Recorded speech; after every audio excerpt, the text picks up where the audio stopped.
அல்லாஹ் ரப்புல் இஸ்ஸத் எனக்கு வழங்கிய அற்புதம் இந்த குர்ஆன் என்று சொன்னார்கள் அல்லவா. இந்த குர்ஆன் மிகப்பெரிய அற்புதம், மறுப்பதற்கில்லை. இந்த குர்ஆனுக்காகத்தான் நன்றி செலுத்த நோன்பு நோக்கிறோம், மறுப்பதற்கில்லை. ஆனால் இதைவிட நமக்கு தெரியாத மறைமுகமான ஒரு அற்புதம் இந்த உலகத்தில் நடந்து கொண்டிருக்கிறது. ஒரு மிராக்கிள் நடக்குது. அது வேற ஒன்றும் இல்லை அன்பிற்குரியவர்களே. ஒவ்வொரு வருடமும் முஸ்லிம்கள் இந்த ரமலானில் சதக்கா ஜக்காத்துகள் செய்கிறார்கள். அதனுடைய வேல்யூ என்ன தெரியுமா? ஒவ்வொரு வருடமும் ரமலான் வந்துவிட்டால் முஸ்லிம்கள் தரப்பில் இருந்து தங்களிடத்தில் என்ன இருக்கிறதோ அதை கொண்டு சதக்காக்களும் ஜக்காத்துக்களுமாக இந்த முஸ்லிம் சமூகம் வாரி இறைக்கிறதே.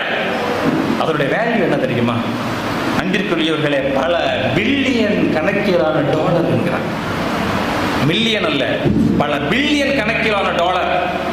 இன்னும் தெளிவாக சொல்ல வேண்டும் என்று சொன்னால், யுஎன்னுடைய ஐக்கிய நாடு சபைகளினுடைய வெஸ்ட் ஏசியா எக்கனாமிக்கல் சோசியல் ஃபாரமும் மேற்காசிய நாடுகளினுடைய பொருளாதார சமூக ஆணையமும் இஸ்லாமிக் டெவலப்மெண்ட் பேங்க்கும் சேர்ந்து ஒரு டேட்டா சமர்ப்பிக்கிறாங்க. எவ்ரி இயர் அந்த டேட்டா சமர்ப்பிக்கப்படுது.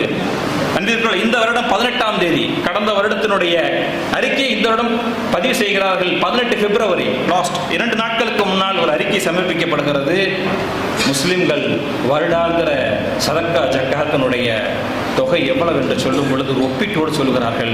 அன்பிற்குரியவர்களே, G7 நாடுகள், எல்லாருக்கும் தெரியும் G7 நாடுகள் என்று சொன்னால் பொருளாதாரத்திலும் தொழில்நுட்பத்திலும் தன்னிறைவு அடைந்து வளர்ச்சி எட்டிவிட்ட நாடுகள் என்று சொல்லப்படுகின்ற America, Canada, France, Japan, UK, Italy, Germany, இந்த 7 நாடுகள் இணைந்த நாடுகளை தான் G7 என்று சொல்கிறோம்.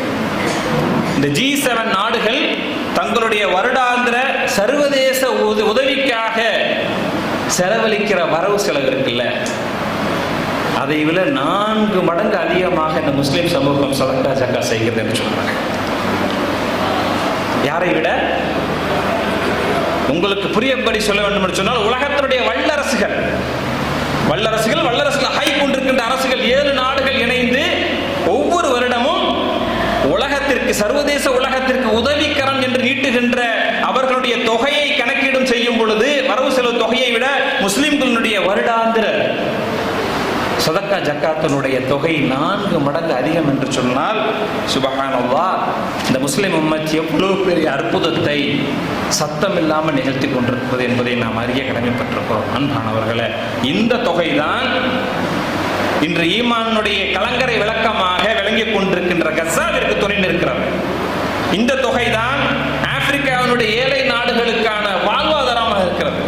இந்த தொகைதான் உலகளாவிய முஸ்லிம்களுடைய அகதிகளுக்கு புகலிடமாக இருக்கிறது என்று யுஎன்னுடைய அறிக்கையும் முஸ்லிம் உலக நாடுகளுடைய அறிக்கையும் குறிப்பிடுது என்று சொன்னால், அன்பிற்குரியவர்களை, இந்த பண்பொழுக்கம், இந்த சதக்காவை ஜக்காவை அள்ளி இறைக்கின்ற இந்த பண்பொழுக்கம் எங்கிருந்து வந்தது? நேற்று உருவானதா? இது இன்று உருவானதா?